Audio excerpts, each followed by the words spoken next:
Hi again, Mark here from talkingbass.net. This week I'm going to be showing you a few ideas for creating and improvising slap bass fills, and I'm also going to be showing you a tip on how to go about practicing them.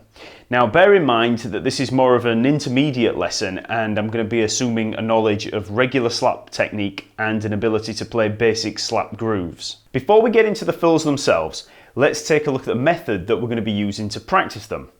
First, we need a slap groove. This could be any old riff really, but ideally we want a 1 or 2 bar riff that can be repeated to give us a 4 bar cycle.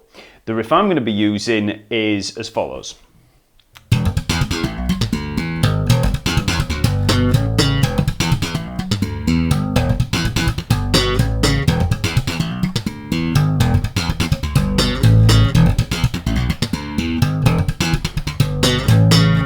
And so on. Now we have the riff, we simply take the 4th bar of this cycle and use it for dropping in any of the fills that we're trying to practice. So here's an example.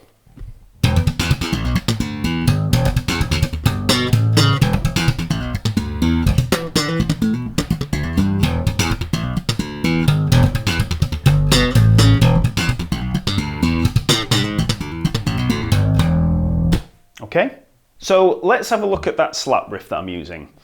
As with all the video lessons, the tab and sheet music is available as a PDF and you can download that from the comments area just below. So here's the first bar and I'll play it really slow.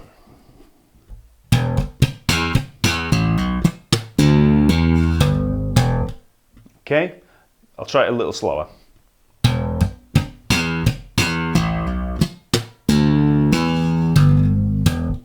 Again.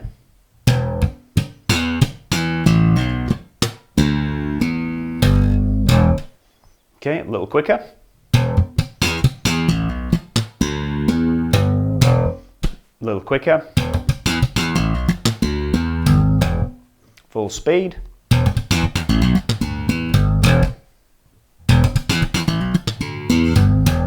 Okay, now for the second bar.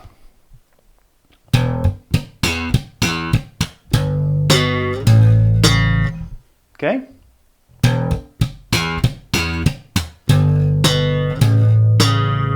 A little quicker. A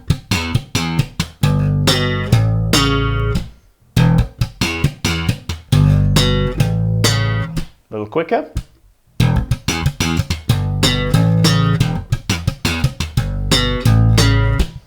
Full speed.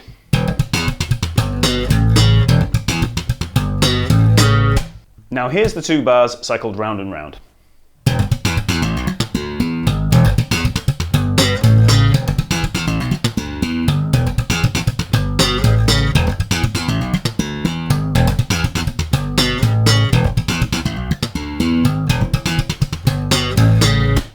Okay, so that's all we need. The 3rd bar is a repeat of the 1st bar and the 4th bar we're going to use as our fill bar.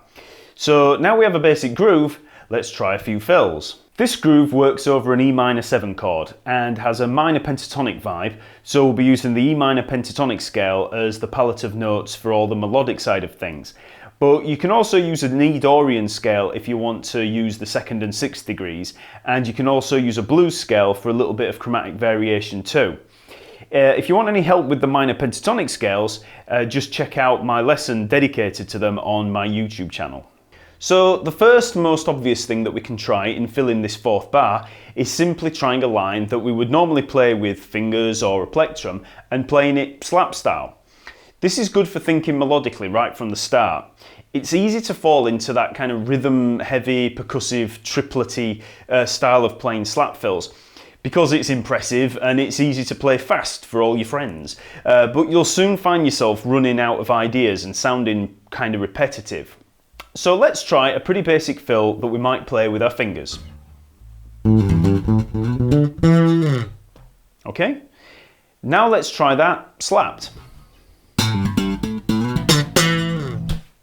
Okay, now let's try playing that over the 4th bar of our practice groove.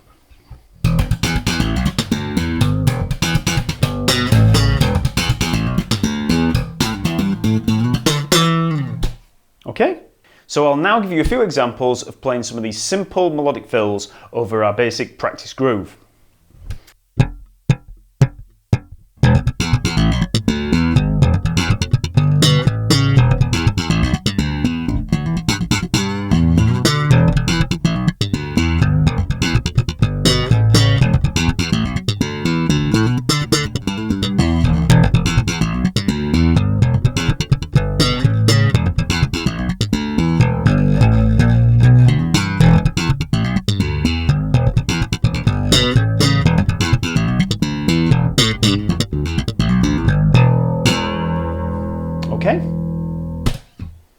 Next up, let's try adding some octave patterns to our fills.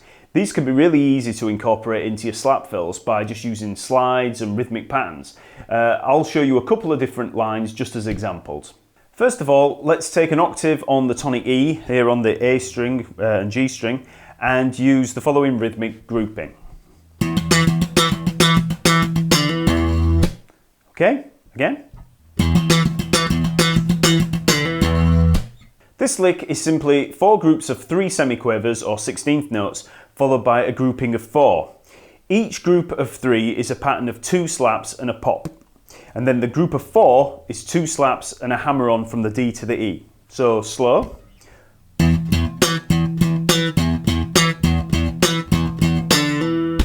Okay, so 1, 2, 3, 4. So we've got a group of 4 at the end. Up to speed. Again. The grouping of 4 that we have at the end of the lick can be modified to a simple 2 slaps and a pop held for a quaver or an 8th note. And if you do that, you get the following.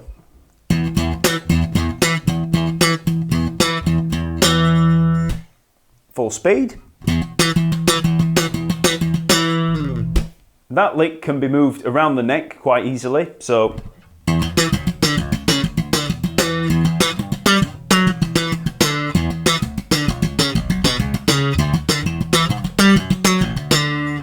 okay. Now let's try it with the practice groove.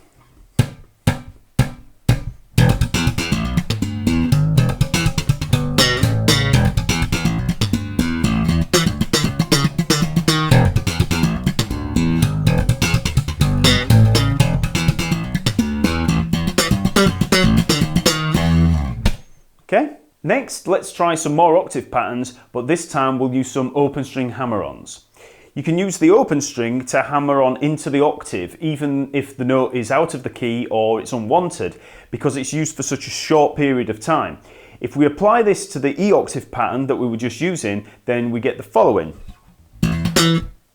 Okay, so you don't really hear the open A.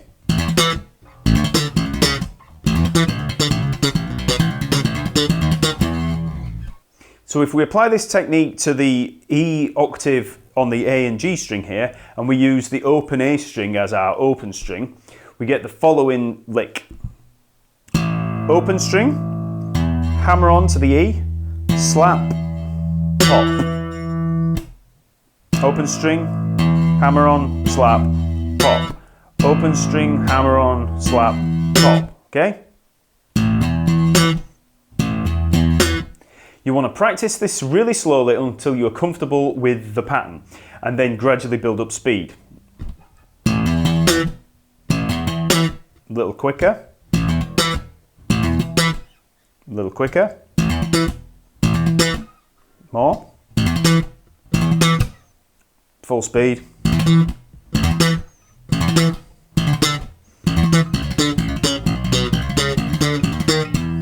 Okay? These open string hammer-on licks are really popular, and you'll see people like Victor Wooten using them to get really fast machine gun lines going. So let's have a look at how they might sound with our practice groove.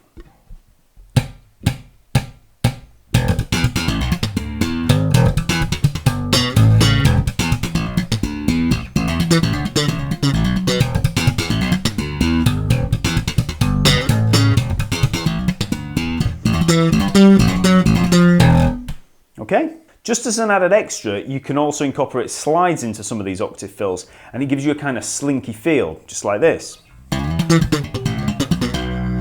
Okay. Or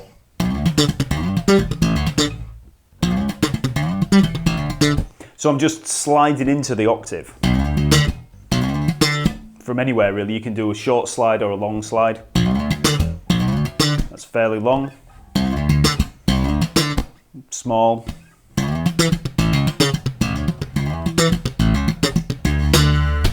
Okay, next we can try using mutes alongside all the melodic fills that we used earlier on. The general idea is to keep your slapping hand working in a slap pop rhythm while the fretting hand mutes various notes. This is much easier demonstrated than it is described, and it's very similar to how funk guitarists get those picking patterns. So if we mute the notes on the fretting hand and use a simple slap pop rhythm, we get the following. Okay, easy as that. That's on the A and G string. You just lay the hand across. If we try the E and D string, or the D and G string, or the E and A string. Okay, so if we improvise various notes and lines, but we keep this mute pattern working between them, we'll get the following type of lines. This one simply goes between D and E on the A string.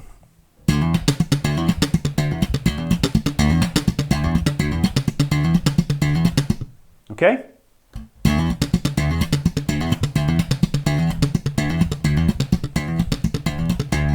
Slowed down, this line becomes.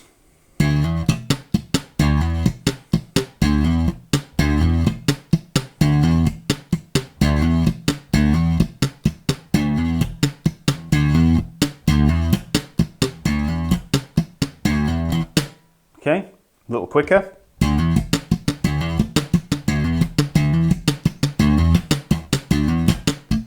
Okay, a little quicker.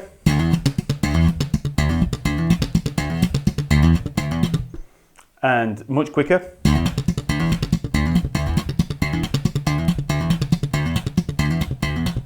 Okay, so if we move this pattern around a little bit, you'll start to see how you can develop lines.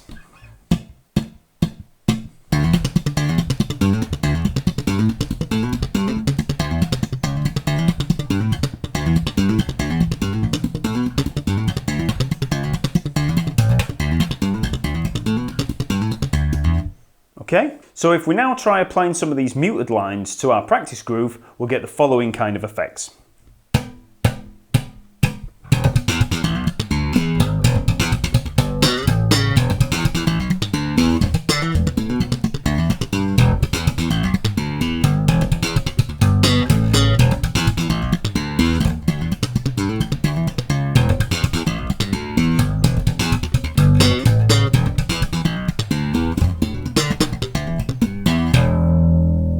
Okay. Next up, we can add some hammer-on palm mutes into the equation. This effect is used by nearly every big name slapper out there. And if you've never tried this hammer-on palm mute technique before, it's a fairly simple concept to grasp. All it involves is simply whacking your hand down on the neck, like that. You don't want to press hard enough to get a hammer-on note, like that. You just want this whacking sound. It usually helps to fret a note with the first finger and then use the remaining fingers to hit it with. So for this example, try holding an E on the A string and then try the palm mute. So we bar across there, and then with these remaining fingers, round about this middle section, you want that effect. So hit with around that middle knuckle area. Okay? So as a quick exercise, take the E that we're already fretting, slap, then palm mute, and slap. So we get the following effect. That's it quick. You want to try really slowly at first and then just gradually build up speed.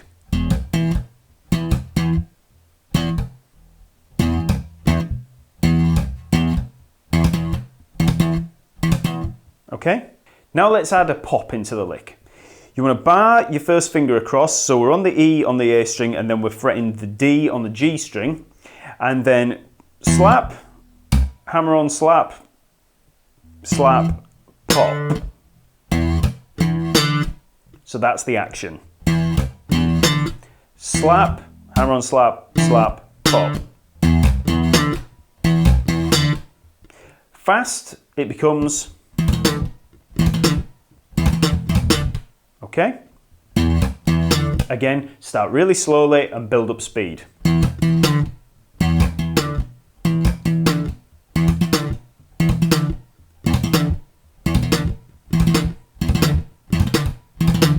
Okay? Now try popping the E at the 9th fret there on the G string instead of the D. So before we had the D, now we want the E. Okay? Now try incorporating a hammer-on from the D to the E. So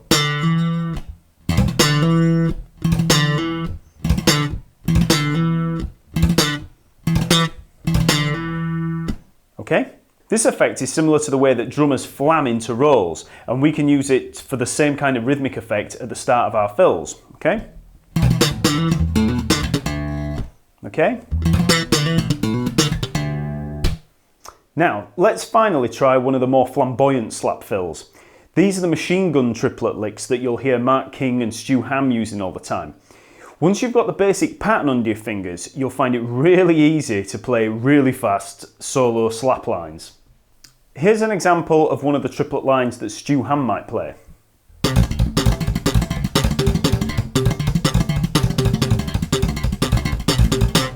Okay, and here's more of a Mark King style triplet.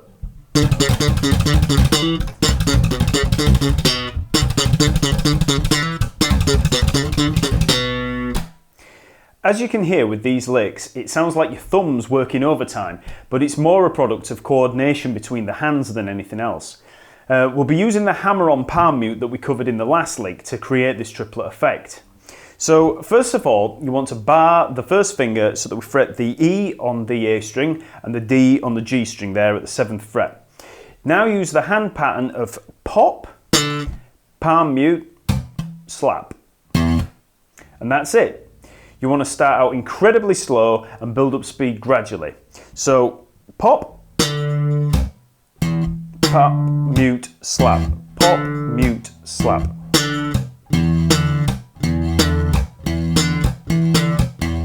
Gradually build up.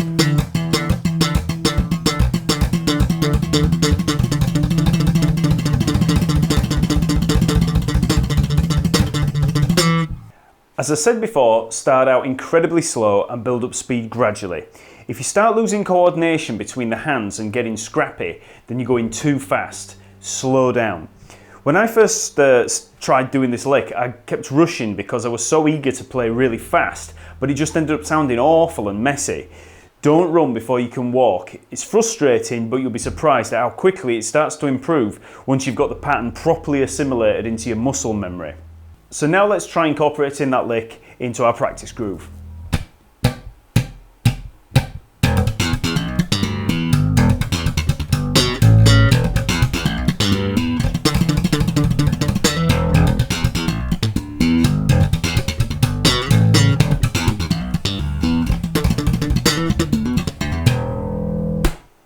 There's a variation on this lick that's used a lot by Stu Hamm, and that's doubling up on the slaps in the middle of the figure so that you get a 6-note grouping or sextuplet.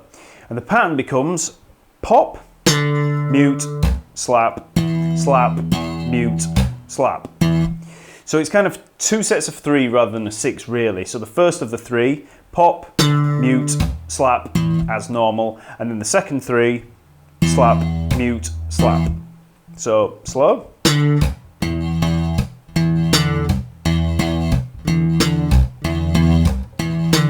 This is a much harder lick to get down because of the doubling up on the thumb, but start off slow, really slow, and build up speed gradually.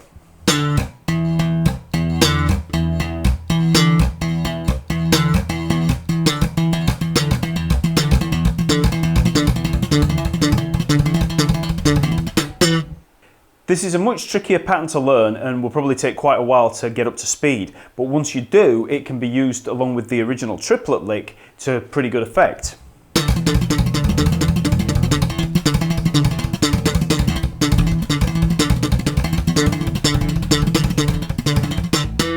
Okay. Next we can use the same basic triplet lick but in a Mark King style.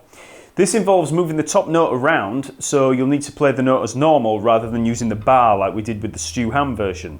However, the pattern is the same, pop, mute, slap, pop, mute, slap. So let's try it with the E on the G string, and we'll be slapping the open E string instead of using the A string with the bar for the slap. So slowly.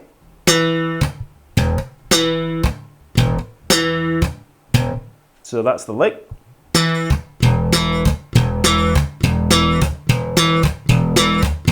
Again, you want to start slow and then gradually build up speed.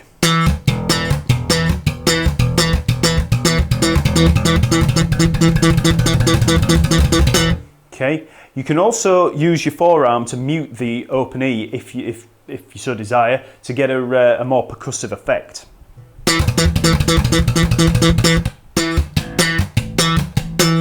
Once we've mastered the pattern on one note, we can move it around to play other notes on the G and D string. Here I'll move around slightly on an E Dorian scale so I can make use of that 6th degree.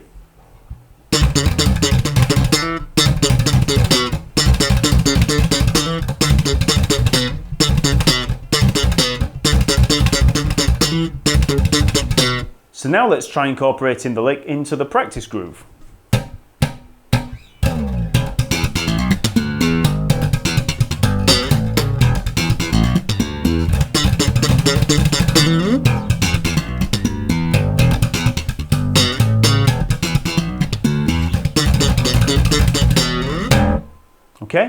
Okay, so I hope that helps a little with coming up with some slap fills.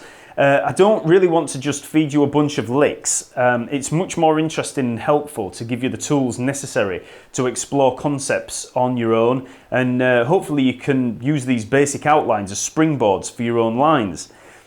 Don't stick to the standard key of E minor. Move around, try different keys, try transposing this practice groove and make your own grooves up. Also, try grooves in different tempos and different feels. The feel we've covered is very straight. It's important to try grooves and fills with a swing and shuffle feel too. We've covered a medium tempo, so try a slow groove and a fast groove and notice how different ideas come to mind. Okay, remember to subscribe to my YouTube channel for updates on all the weekly lessons, and visit www.talkingbass.net where you'll find more bass goodies and all my weekly blog articles on general bass playing. If you subscribe to talkingbass.net, you'll get updates on all my material and discounts on all the future store products too. So hope that helps. Okay, see you later.